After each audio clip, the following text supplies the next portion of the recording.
அனைவருக்கும் இனிய காலை வணக்கங்கள். ஒலிம்பியா ஐஏஎஸ் அகாடமி சார்பாக தினசரியாக இலவச மாதிரி தேர்வுகள் வழங்கப்பட்டு வருகிறது. அந்த வகையில் இன்றைய வீடியோவில் 7ஆம் வகுப்பு சமூக அறிவியல் பகுதியிலிருந்து வரலாறு மாதிரி தேர்வான பார்ட் 4லேருந்து பார்க்க இருக்கிறேங்க.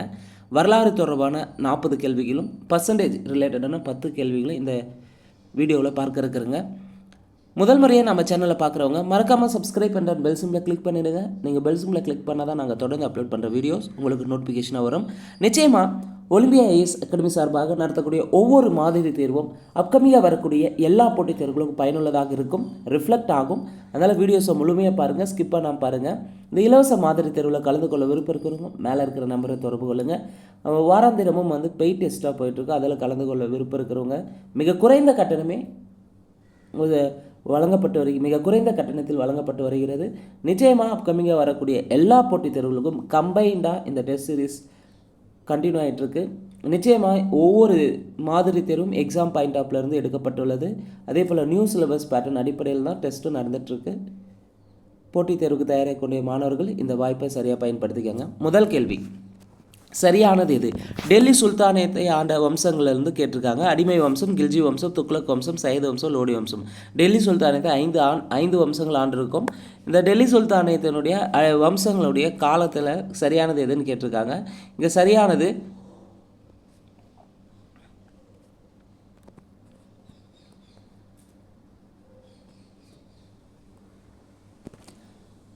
அனைத்துமே சரிங்க. அடிமை வம்சத்தின் காலம் 1206லேருந்து 1290.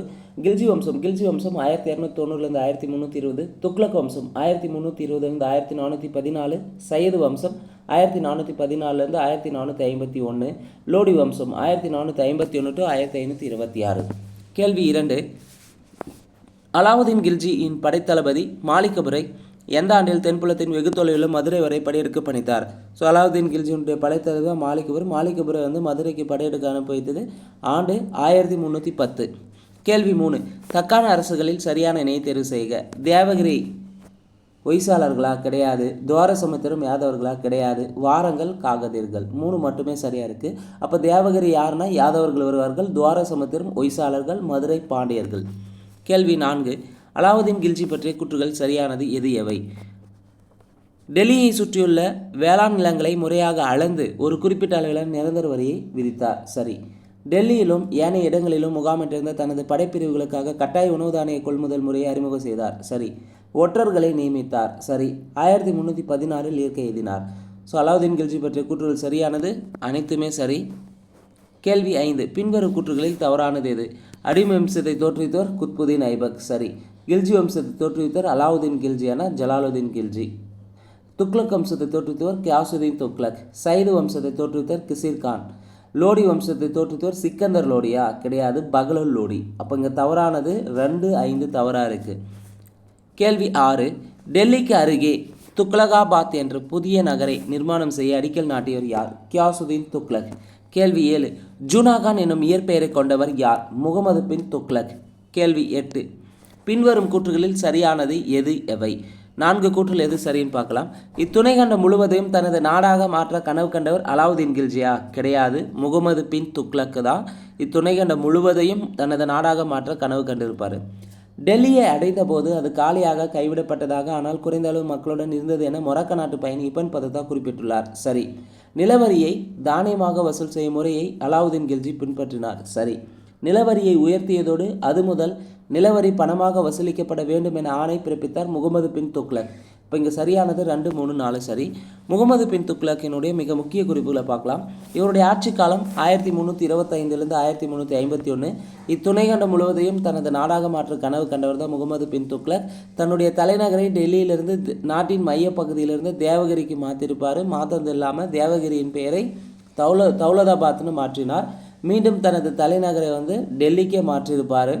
செப்பு நாணயங்களை அடையாள பணமாக வெளியிட்டார் முகமது பின் துக்ளக். 25 ஆண்டுகள் ஆட்சி புரிந்திருப்பார். இவர் இறந்த ஆண்டு 1351 மார்ச் 23. கேள்வி 9, சரியான இணையை தேர்வு செய்க. மதுரை தனி சுல்தானியமாக ஆனது 1335. வங்காளம் சுதந்திர அரசானது 1346. முகமது பின் துக்ளக் இருந்தது 1351 மார்ச் 23. முகமது பின் துக்ளக் இருந்த ஆண்டு 1351 மார்ச் 23. சரியான விடை 1, 2, 3 சரி. கேள்வி 10. பிரோஷா துக்ளக் பற்றிய கூற்றுகள் சரியானது. சூபி ஞானிகளுக்கும் ஏனைய மத தலைவர்களும் தாராள மனத்துடன் பரிசுகளை வழங்கவில்லையா? தப்பு. பிரோஷா துக்ளக்கை பொறுத்தவரையும் சூபி ஞானிகளுக்கும் ஏனைய மத தலைவருக்கும் தாராளமானதுடன் பரிசுகளை வழங்கியிருப்பார். மேலும் அவருடைய அறிவுரைகளை கேட்டிருப்பார். 2. ஏழை முஸ்லிம்களுக்கு உதவுவதற்கான அறக்கட்டளை நிறுவினார். சரி. அப்போ ஏழை முஸ்லிம்களுக்கு உதவுவதற்கான அறக்கட்டளை நிறுவந்து யார்? பிரோஷா துக்ளக். விவசாயிகளின் கடன்களை ரத்து செய்தும் பல நீர்ப்பாசன கால்வாய்களை வெட்டி வேளாண்மையை மேம்படுத்தினார். சரி. 1200 புதிய தோட்டங்களை உருவாக்கியும் அலாவுதீன் கில்ஜியின் 30 பழைய தோட்டங்களை புனரமைத்தார். சரி. சரியான விடை 2, 3, 4 சரி. கேள்வி 11. பிரோஷா துக்ளக் எந்த வயதில் இருந்தார்? பிரோஷா துக்ளக் 83 வயதில் இருந்திருப்பார். 1388 83 வயசில் இருந்திருப்பார் பிரோஷா துக்ளக். கேள்வி 12. தாமர்லைன் என்று அழைக்கப்பட்டவர் யார்? தாமர்லைன் என்று அழைக்கப்பட்டவர் தைமூர். கேள்வி 13. தைமூரின் படையெடுப்பால் டெல்லிக்கு அடுத்ததாக பாதிப்புக்குள்ளான பகுதி எது? தைமூரின் படையெடுப்பால் டெல்லிக்கு அடுத்ததாக பாதிப்புக்குள்ளான பகுதி பஞ்சாப். கேள்வி 14. சிர்ஹிந்த் பகுதியின் ஆளுநராக இருந்தவர் யார்? சிர்ஹிந்த் பகுதியின் ஆளுநராக இருந்தவர் பகலுல் லோடி. கேள்வி 15. கூற்று 1, கூற்று 2. கூற்று 1. கிசிர்கான் 1414 சையது அரசு வம்சத்தை தோற்றுவித்தார். சரி. இவ்வம்சத்தின் கடைசி சுல்தான், டைப்பிங் மிஸ்டேக்காக இருக்குது, கடைசி சுல்தான் அலாவுதீன் ஆலம் ஷா. சரி. சையது வம்சத்தின் கடைசி சுல்தான் யார்? அலாவுதீன் ஆலம் ஷா. சரியானது 1, 2 சரியாக இருக்குது. கேள்வி 16. ஆக்ரா நகரை நிர்மாணித்தவர் யார்? ஆக்ரா நகரை நிர்மாணித்தவர் சிக்கந்தர் லோடி. கேள்வி 17. லோடி அரசு வம்சத்திற்கும் டெல்லி சுல்தானத்திற்கும் முற்றுப்புள்ளி வைத்தவர் யார்? பாபர். முதல் பானிபட் போரில் பாபருக்கும் இப்ராஹிம் லோடிக்கும் இடையே நடைபெற்ற போரில் 1526 பாபர் வின் பண்ணியிருப்பார். டெல்லி அரசு வம்சத்திற்கும் டெல்லி சுல்தானத்திற்கும் முற்றுப்புள்ளி வைத்திருப்பார் பாபர். முதல் பானிபட் போர் நடைபெற்ற ஆண்டு 1526. கேள்வி 19. தவறான இணையை தேர்வு செய்க.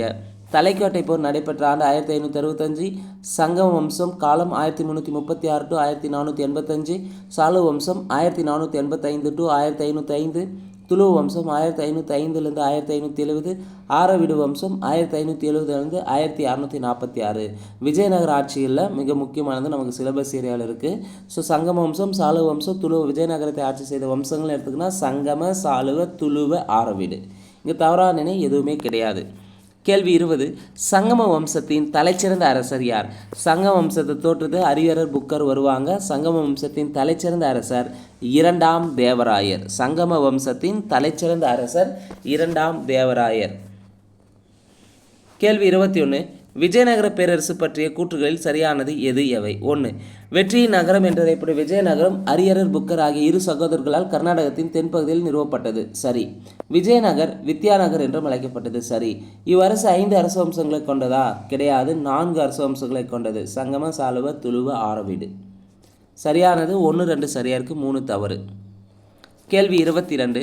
தம்மிடம் பணி செய்ததற்காகவும் தம்முடைய படைகளுக்கு நவீன போர் முறையில் பயிற்சி அளிப்பதற்காகவும் இஸ்லாமிய வீரர்களை தமது படையில் பணியமர்த்தும் முறையினை தொடங்கி வைத்தவர் யார்? 2ஆம் தேவராயர். கேள்வி 23. பின்வரும் கூற்றுகளில் தவறானது எது? சங்கம வம்சத்தின் கடைசி அரசர் 2ஆம் விருபாக்ஷிராயர். சரி. சாலு வம்சத்தை தோற்றுவித்தவர் சாலுவ நரசிம்மர். சரி. துளுவ வம்சத்தின் ஆட்சியை தொடங்கி வைத்தவர் நரச நாயக்கர். சரி. துளுவ வம்சத்தின் ஆட்சியை தொடங்கி வைத்தவர் நரச நாயக்கர். துளுவ வம்ச அரசர்கள் மிகவும் போற்றுதலுக்குரியவர் 2ஆம் கிருஷ்ணதேவராயரா? கிடையாது, 2ஆம் கிடையாது, கிருஷ்ணதேவராயர் தான் வருவார். துளுவ வம்ச அரசர்கள் மிகவும் போற்றுதலுக்குரியவர் கிருஷ்ணதேவராயர் தான் வருவார். இங்கே கிருஷ்ணதேவராயரை பற்றி மிக முக்கியமான குறிப்புகளை பார்க்கலாம். துளுவ வம்ச அரசர்களுள் மிகவும் போற்றுதலுக்குரியவர் கிருஷ்ணதேவராயர். 20 ஆண்டுகள் ஆட்சி புரிஞ்சிருப்பார். இவருடைய முதல் கட்ட தலையாய பணி என்ன இருந்ததுன்னா, ஆட்சி பொறுப்பேற்றதும் துங்கபத்ரா நதி பள்ளத்தாக்கு பகுதியில் சுதந்திரமாக செயல்பட்டு வந்த தலைவர்களை அடக்குவது. 2வது பணி குல்பர்காவை கைப்பற்றது. பிரதாபருத்ரன் தனது மகளை கிருஷ்ணதேவராயருக்கு திருமணம் செய்து வைத்திருப்பார். போர்ச்சுகீசிய பீரங்கி படை வீரர்களின் உதவியோடு கோல்கண்டா சுல்தானை எளிதாக தோற்கடித்தார் கிருஷ்ணதேவராயர். மழைநீரை சேமிப்பதற்காக பெரிய நீர்ப்பாசன குளங்களையும் நீர்த்தேக்கங்களையும் உருவாக்கியிருப்பார். தலைநகரான அம்பியில் கிருஷ்ணசாமி கோயில், அசாரா ராமசாமி கோயில், விட்டாலசாமி கோயில் போன்ற புகழ்பெற்ற கோயில்களை கட்டினார். கோயில்களின் நுழைவாயில்களில் கோபுரங்களை நிறுவியிருப்பார். அரேபியாவிலிருந்தும் ஈரானிலிருந்தும் பெரும் எண்ணிக்கையில் குதிரைகளை இறக்குமதி செய்தார் கிருஷ்ணதேவராயர். போர்ச்சுகீசிய அரேபியவர்களுடன் சிறந்த நட்புறவை கொண்டிருந்தார். கேள்வி 24. அஷ்டதிக் கஜங்கள் என்று அறியப்பட்ட 8 இலக்கிய மேதைகள் யாருடைய அவையை அலங்கரித்தன? அஷ்டதிக் கஜங்கள் என்று அறியப்பட்ட 8 இலக்கிய மேதைகளை கிருஷ்ணதேவராயர் அலங்கரிச்சிருப்பார். கேள்வி 25. பகர ஆளுநராக இருந்தவர் யார்? பகர ஆளுநராக இருந்தவர் ராமராயர். கேள்வி 26. ராட்சச தங்கடி போர் நடைபெற்ற ஆண்டு, அதாவது தலைக்கோட்டை போர் அல்லது ராட்சச தங்கடி போர்னு சொல்லலாம், 1565. விஜயநகர அரசு இறுதியாக வீழ்ச்சியுற்ற ஆண்டு எப்பொழுது? விஜயநகர அரசு இறுதியாக வீழ்ச்சியுற்ற ஆண்டு 1646. 1646 தான் வீழ்ச்சியுற்றது. ஆரவிடு வம்சத்தின் ஆட்சியை நிறுவியவர் திருமலை தேவராயர். ஆரவிடு வம்சத்தின் ஆட்சியை நிறுவியவர் திருமலை தேவராயர். கேள்வி 29. விஜயநகர பேரரசு நிர்வாக அமைப்புகள் சரியானது எது? விஜயநகர பேரரசுனா பேரரசு கீழே மண்டலங்கள் இருக்கும், மண்டலங்களுக்கு கீழே நாடுகள், நாடுகள் கீழே ஸ்தலங்கள் கீழே கிராமங்கள். சரியான வரிசை ஆப்ஷன் ஏ. கேள்வி 30. போர்த்துகீசிய கட்டுமான கலைஞர்களின் உதவியுடன் மிக பெரும் ஏரி கட்டப்பட்டதாக குறிப்பிட்டவர். அதாவது விஜயநகரத்தில் போர்ச்சுகீசிய கட்டுமான கலைஞர்களின் உதவியோடு மிகப்பெரிய ஏரி கட்டப்பட்டதாக சொல்லியிருப்பார் அப்துல் ரசாக். கேள்வி 31. சரியான இணையை தேர்வு செய்க. கில்டுகள் தொழில்சார் அமைப்புகள் சரி. சீனா பட்டு, மலபார் வாசனை பொருட்கள், பர்மா விலையுயர்ந்த ஆபரண கற்கள். சரியான விடை 1, 2, 3, 4 சரி. கேள்வி 32. தவறான இணையை தேர்வு செய்க. ஆமுக்த மாலைத்த நூல் எழுதந்து கிருஷ்ணதேவராயர் சரி. ஜாம்பவதி கல்யாண நூல் எழுந்து ஸ்ரீநாதரா கிடையாது. பாண்டுரங்க மகாமாத்தியம் நூல் எழுதந்து தெனாலி ராமகிருஷ்ணன் சரி. அப்போ இங்கே ஜாம்பவதி கல்யாணத்தை எழுதந்து யாருன்னா கிருஷ்ணதேவராயர் தான் எழுதியிருப்பார். ஆமுக்த மாலைத்தாவையும் ஜாம்பவதி கல்யாணம் ஆகிய 2 நூல்களுமே கிருஷ்ணதேவராயர். இது ஜாம்பவதி கல்யாணம் சமஸ்கிருத மொழியில் எழுதப்பட்டது. ஆமுக்திய மாலைதா என்பது ஒரு தெலுங்கு மொழி காவியமாகும். கேள்வி 33. பாமனி அரசு நிறுவப்பட்ட ஆண்டு 1347 நிறுவியிருப்பார். நிறுவியவர் அலாவுதீன் ஆசன் கங்கு. கேள்வி 34. பாமனி அரசு பற்றிய பின்வரும் கூற்றுகளில் சரியானது எது? அலாவுதீன் ஆசன் பாமன்ஷா தனது தலைநகரை குல்பவர்காவுக்கு மாற்றினார். 1429 தலைநகர் மீண்டும் பீடாருக்கு மாற்றப்பட்டது. பாமனி வம்சத்தில் 18 அரசர்கள் இடம்பெற்றனர். ஸோ பாமனி அரசுன்னு எடுத்துக்கினா முதல்ல தலைநகர் பிடாரில் இருக்கா, அதை குல்பர்காவுக்கு மாற்றியவர் அலாவுதீன் ஆசன் பாமன்ஷா. மீண்டும் 1429 பீடாருக்கே மாற்றிருப்பாங்க. பாமனி வம்சத்தில் 18 அரசர்கள் இருந்திருப்பாங்க. சரியானது 1, 2, 3 சரி. கேள்வி 35. ஷாநாமா என்ற நூலின் ஆசிரியர் யார்? ஷாநாமா என்ற நூலின் ஆசிரியர் பிர்தௌசி. அடுத்து பாமினி சுல்தானுடைய நிர்வாக முறை. இந்த 2 கொஸ்டினுமே வெரி வெரி இம்பார்ட்டன்ட், கண்டிப்பாக எதிர்பார்க்கலாம். வக்கீல் உஸ் சுல்தானான்றது முதலமைச்சரை குறிக்கும். பேஷ்வானா நாட்டின் பிரதம மந்திரியோடு இணைந்து செயல்பட்டவர். வசிரி குல்னா ஏனைய அமைச்சர்களின் பணிகளை மேற்பார்வையிட்டவர். அமீரி ஜூம்லானா நிதியமைச்சர். சரியானுடைய ஆப்ஷன் டெல்லி. கேள்வி 37 பொறுத்துக. நசீர்னா யார்? நசீர்னா உதவி நிதியமைச்சரை குறிக்கும். வசிரி அசாரப் வெளியுறவுத்துறை அமைச்சர். கொத்தவால் காவல்துறை தலைவர் மற்றும் நகர குற்றவியல் நடுவர். சதாரி ஜகான்னா தலைமை நீதிபதி, சமயம் மற்றும் அறக்கொடைகளின் அமைச்சர்னு சொல்லலாம். சரியானுடைய ஆப்ஷன் சி. கேள்வி 38. தமது இராணுவ நடவடிக்கைகளுக்கும் நிர்வாக சீர்திருத்தங்களுக்கும் பெயர் பெற்றவர் யார்? தமது இராணுவ நடவடிக்கைகளுக்கும் நிர்வாக சீர்திருத்தங்களும் பெயர் பெற்றவர் முகமது கவான். புத்தகத்தில் முகமது கவான் இருக்கும். கேள்வி 39. பாரசீக வேதியியல் வல்லுநர்களை அழைத்து வந்து வெடிமருந்து தயாரிப்பதிலும் அவற்றை பயன்படுத்துவதிலும் படையினருக்கு பயிற்சி அளித்தவர் முகமது கவான். கேள்வி 40. உலக புகழ்பெற்ற முகமது கவானின் மதரா கல்வி நிலையம் 3000 கையெழுத்து பிரதிகளை கொண்ட பெரிய நூலகம் எங்கு அமைந்துள்ளது? பீடாரில் அமைந்துள்ளது. 41 50 வரையும் 10 மேத்ஸ் கொஸ்டின்ஸ் பர்சன்டேஜ் டாப்பிக்லேருந்து கீ ஆன்சர் மட்டும் பார்ப்போம். 41க்கு சரியான விடை பாம்பே. 42க்கு சரியான விடை ஆப்ஷன் ஏ 43 பாம்பே. 44 சி. 45 சி. 46 சி. 47 பாம்பே. 48 சி. 49 பாம்பே. 50 பாம்பே. இந்த வீடியோவை பொறுத்தவரையும் 7th ஹிஸ்ட்ரியிலேருந்து பார்ட் 4ல் இருக்கக்கூடிய மிக முக்கியமாக 40 கேள்வியும் பார்த்துருப்பேங்க. இது இல்லாமல் பர்சன்டேஜ்லேருந்து 10 கேள்வி.